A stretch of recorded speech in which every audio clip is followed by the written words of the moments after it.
Hi, in this video I would like to show you how to use union function correctly in Inkscape. So for example, this option is really useful when you have 2, 3 or more objects and you want to union them. So for example, from these objects we can create a new cube. So I will click selector tool, I will click on this object and I will change the position to this one. After that I will select third object and I will change this position too. So for example, it will looks like that.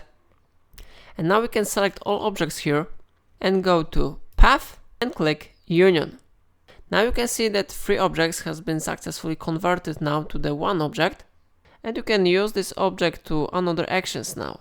And it's everything in this video. If I helped you to resolve your problem, do not forget to like this tutorial and subscribe my channel. It really supports my work. If you have any questions, include them in comment under this video. And that's everything for today. Thank you for watching.